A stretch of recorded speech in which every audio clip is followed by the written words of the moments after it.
Welcome to Discover Barnstable, the official podcast of the town of Barnstable. A podcast where you can meet the people who steward the programs and services for the town of Barnstable that connects us to our quality of life. We invite you to join the conversation as we navigate municipal government and our community pathways to help you discover Barnstable. I'm Paula Hersey, and today I'm joined with our guest, Amber Unroe, Senior Project Manager, Special Projects for the Department of Public Works, as we explore this week's topic of discussion, cyanobacteria and the health of our freshwater ponds and lakes. With a background rooted in water quality analysis and coastal system science, Amber is making waves for water quality projects in the town of Barnstable. Applying her Midwestern work ethic and passion for the environment, she manages water quality monitoring and improvement projects in the town's estuaries, rivers, lakes, and ponds, with the hope of influencing positive outcomes in the environment. In her spare time, she loves reconnecting with nature on hikes with her dog and fiancé. Welcome to the show. How are you, Amber? Good. Thank you, Paula. Thank you for having me. This topic really literally comes up every single spring, midsummer to summer. And now actually cyanobacteria is actually being detected into late fall. We've actually extended some of our monitoring programs later with the Association of to Preserve Cape Cod, who does some of the water quality monitoring for our ponds. We have a lot to cover today, and we're going to break it down for our listeners in a way that they can understand what the challenge is with cyanobacteria and perhaps some of their habits and things that they can do to reduce the impacts on our fresh water. So let's get started. One of the first questions I have for you, and I think our listeners probably have it too, is what is cyanobacteria? That's a great question because the word is a little bit complex sounding. I think an easier term to understand and what we often hear people refer to as cyanobacteria is blue-green algae. Okay. If you think about cyano is blue, and bacteria is bacteria. And that's just what cyanobacteria is. It's a microscopic bacteria. It actually exists naturally in all water bodies. So when you mentioned that we're seeing it into the late fall and maybe our shoulder seasons, that's because it's always there. It's just a matter of when it becomes concerning to us. So, for instance, cyanobacteria is not just one thing, it's many species make up cyanobacteria. And a species is just a type, like we have types of dogs. Sure. And certain types of cyanobacteria are actually potentially toxic to us, and they produce things called cyanotoxins. And as the name suggests, it's potentially concerning for animals and humans.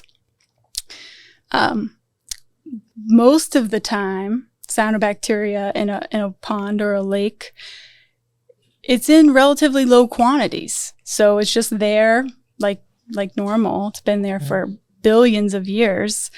Some of the first species to ever exist on Earth were cyanobacteria. Oh, interesting. Yeah. And the issue is when they become abundant, or are available in large amounts that accumulate into what we refer to as harmful algal blooms. And it's harmful algal blooms that are concerning to us because if they're widespread enough, they can actually cause oxygen depletion within the water column. And a lack of oxygen within the water can impact fish, mussels, or plant habitat within that water body. It also, when that cyanobacteria breaks down, it might smell bad and create an odor, which people don't like. But more concerning is when the cyanobacteria decompose, they release cyanotoxins into the water column, which can persist for days after a bloom. So even if you've seen blue-green algae on the shoreline or in the pond, the concern is that it might be there for days after with a toxin present in the water. And so that's where we kind of want to pay attention is to the toxins that are associated with the cyanobacteria. All right. And that actually brings us to our next question, which is about monitoring for this. We know that the town of Barnstable has had a program for several years, probably. I think we're probably talking maybe at least 7 or 8 that I know of. So why are we monitoring cyanobacteria, and kind of like what's the schedule of that? That's a good question too. So to put it simply, we're monitoring cyanobacteria for the residents and the users of our ponds because we want to. We are not regulatorily required to do this monitoring. You may have heard of another monitoring program for E. coli at bathing beaches. That is a required monitoring program. And the county, Barnstable County, helps out with the monitoring and informs the Barnstable Health Division of any closures that need to occur associated with E. coli monitoring. But when it comes to cyanobacteria monitoring, the town of Barnstable, it was actually, I think, around 2007, initiated monitoring in our town. And that was because the health division recognized the potential health concern associated with cyanobacteria blooms that were occurring in the town even at that time. And so they brought it upon themselves to take a more active role in monitoring these lakes and ponds for cyanobacteria blooms and posting public health advisories when warranted. Right. So with the monitoring program, and I know, if folks who may be new to Barnstable has a lot of ponds and lakes, right? I mean, we are very, very blessed with, I live in Marston's Mills, and I think we have the bulk of them up there. There seems to be a whole lot of them. So where are we monitoring? Is it just the ponds and freshwater bodies that people use to swim? Is that kind of the criteria here for monitoring? No, it's not just swimming ponds, for instance. So largely, we focus the monitoring effort on public access locations. So initially, we start with the public beaches and the semi-public beaches, which are often associated with swimming activities. But we also go to townways of water or other points that, maybe there's a trail through the Barnstable Land Trust to a certain pond that we also include in our monitoring program. All the monitoring locations are located on the shoreline, hopefully relevant to where people are going to be accessing the pond, or pets might be accessing the pond, because the cyanobacteria, while you may not be trying to swim in the pond, maybe your dog wants to get in the pond. So we want to monitor the pond for whether or not cyanobacteria are present at levels that would impact pets that might drink that water. Okay. And what I understood from the pets is that they might not just drink it, but they would lick their fur, their paws, and things like that after they got out of the water. I mean, that cyanobacteria can actually, those toxins can adhere to their fur. Yeah, correct. So the scums and the toxins, well, not really the toxins, it's actually the cyanobacteria themselves. Okay. So if you imagine a very teeny tiny cell is the cyanobacteria, when it decomposes, the toxins are released, which are even smaller than what the cell itself was. So the cyanobacteria can adhere to the pet's fur, or the scum can adhere to their fur. And if they ingest that, it will then decompose in their stomach, which is then where the toxins would become released. However, if they drink water that contains significant amounts of cyanobacteria, or water that has cyanotoxins in it, that may also impact them. Okay. So there are different levels of warnings for this. Can you kind of go over that? Because I think we all get confused with, okay, it's safe for swimming, but not for my dog to drink. So what are those warning levels? Right. So the first level of warning is a pet advisory. Okay. And this level of warning is when we start to see that cyanobacteria are becoming present and their populations are starting to grow. So over the course of a couple weeks, they might turn into a population that's of more concern. So we would post a pet advisory so that people who bring their dogs to these different locations on ponds would understand that their dog should not get in the water or drink the water. However, if you're a human and you were to get in the water, you'd probably be fine because it's at such low levels. It's really not a public health advisory at that time. And that's largely because you have two values that we're working with.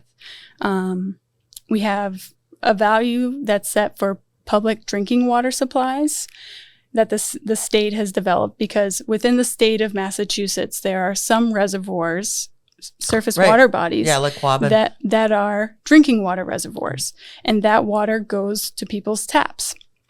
So they set a very low level. It's around 1 part per billion microcystins toxin that can be within that water, and you can still drink it. It's a little bit less for children. Okay.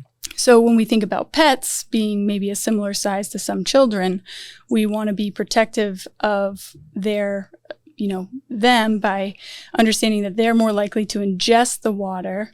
So we post a pet advisory when that first threshold is being met. Okay. And then there's a recreational level, which in the town of Barnstable, all of our ponds and lakes are recreational ponds. None of them are drinking water reservoirs. That level is set at 8 parts per billion. When you exceed 8 parts per billion microcystin toxin in the water, that warrants a recreational advisory. And that's because swimming activities result in far less ingestion of water than drinking water, right? And so the EPA has done a lot of testing, research on what the potential human health effects are of drinking recreational waters at, greater than 8 parts per billion level microcystin toxin. Okay. So we have the pet advisory, then we have a recreational warning. Do we close ponds for cyanobacteria? So in the past, we have closed some ponds for cyanobacteria. However, after further discussion with the Massachusetts Department of Public Health, it was determined that we don't have to close a pond. Their guidance actually says just to post a public health advisory, which is very similar to our warning signs, which caution people to not use the water. Again, there's no regulatory requirement to keep people from accessing the pond, whereas when we have E. coli bacteria on beaches, we have to close that beach and we have to enforce it because it's regulatorily required. Whereas with cyanobacteria, their guidance is to post a public health advisory warning people of the potential health effects, to not get in the water, not to drink it, ingest it, rinse off after use, and all of those things. So currently we haven't been closing ponds due to cyanobacteria blooms. Okay. But people need to be aware, and that's where we're going to kind of throw this discussion right now, because it's important to recognize the signs of a potential cyanobacteria bloom in the freshwater bodies that you go to. So lay it out for us, Amber. What are we looking for? Right. So we are actively monitoring these ponds, usually starting the beginning of June through September and sometimes into October, depending on cyanobacteria occurrences.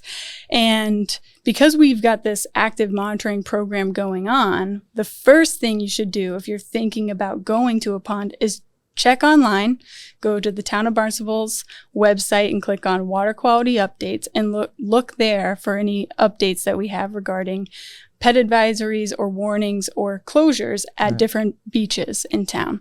And then second, if you're just stopping in at a pond on your way home from work, look for signs posted in the parking areas or near the pond. They're only small pieces of paper, regular sheet of paper.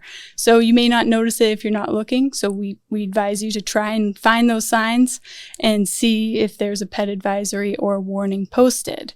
In the event that there is one posted, you know what actions to take. But also, it's important to recognize that if you're someone who's using the beach or accessing the pond from a location we haven't tested, or maybe you're at your friend's house and we don't test those locations, you should be looking for signs of discoloration in the water or scums that might be accumulating on the shoreline. discolorations can be a sign of cyanobacteria. It's not a guarantee. But you can take a picture of it. You can send it to the town and we can take a look at it, come out and let you know what we think. But it's important just to kind of keep an eye out for discolorations like green colors, green scums. Sometimes they're golden, sometimes they're white.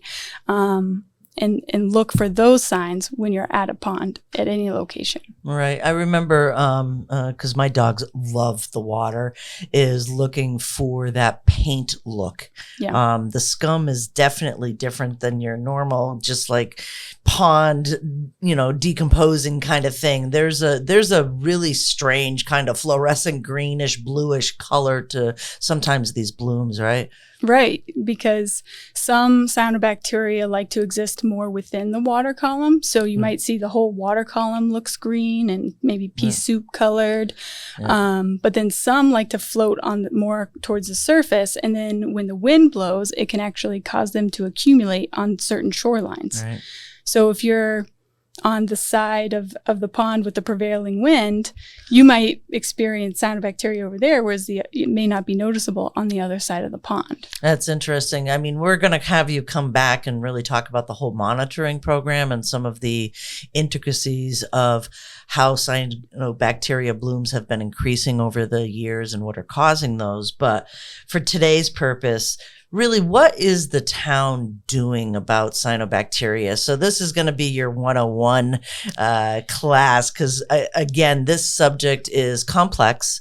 So we'll have you back to really explain more of this. But cyanobacteria is increasing in some of our ponds. There are several factors for that. So what is the town doing?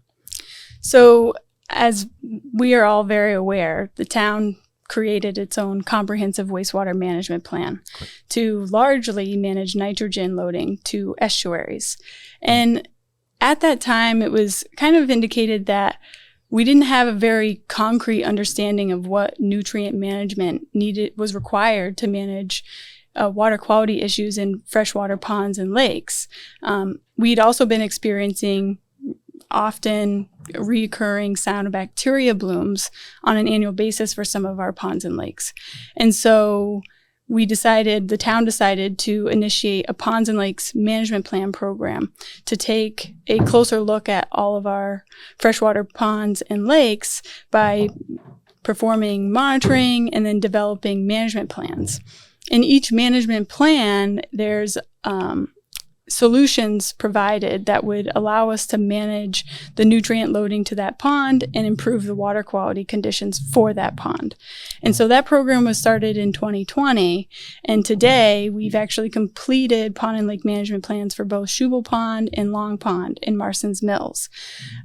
Each pond's management plan is unique to that pond, so the solutions are not always the same. But one thing that we have seen in at least the issues or the sources that are causing water quality impairments and leading to cyanobacteria blooms in these ponds is the input of phosphorus from the septic systems that are near the pond in the watershed. Right. And so, again, implementing things like the comprehensive wastewater management plan and bringing sewer to those homes is a solution for managing that phosphorus load from those septic systems. Right. What can a homeowner do? I understand they can't stop the phosphorus from moving from their house into their pond, but phosphorus is also found in fertilizer. Does that have an effect as well? Can people manage that if they're living near water bodies? Yeah, if you're adding fertilizer to your lawn and then you're experiencing erosion into the pond, that's going to be a direct input of phosphorus to the pond. Okay. And so all in all, it's better to just not use phosphorus. There are regulations within our town that say you're not allowed to use phosphorus within 100 feet of ponds and lakes. And so we hope that people will follow that regulation. Fascinating discussion. Amber, is there any last information you want to give our residents before we sign off today? If you have any questions about cyanobacteria and the monitoring program, just reach out. There's a lot that the town is doing, and I hope that, we can make some positive change through these programs. So rapid fire questions, Amber, before we sign off today. What's your favorite time of the day? The morning. The morning. Yeah, me too. Yeah. And what was your first concert? I love this question because people's music inclinations are so varied. Yeah, so it was actually a Tim McGraw concert with Luke Bryan there as well. My goodness. Yeah, I know. I feel so special to have seen them both in one concert. Yeah, fantastic. Yeah. And because you spend so much time on the water and hiking around our town, what is your favorite place in Barnstable? Oh, I would like to keep it a secret, right? Right. But it has to be the Long Pond Conservation Area. Oh, beautiful. Yeah. Absolutely gorgeous. Yeah, those are great trails. Fantastic. With good, quiet access to the pond. Thanks for spending time with us and listening to Discover Barnstable, the official podcast of the town of Barnstable. We hope you found a new understanding of how your municipal government works to protect, engage, and enact for you and our community. Be sure to drop us a line at podcast@town.barnstable.ma.us and let us know what you would like to learn next. Until next time, go discover Barnstable.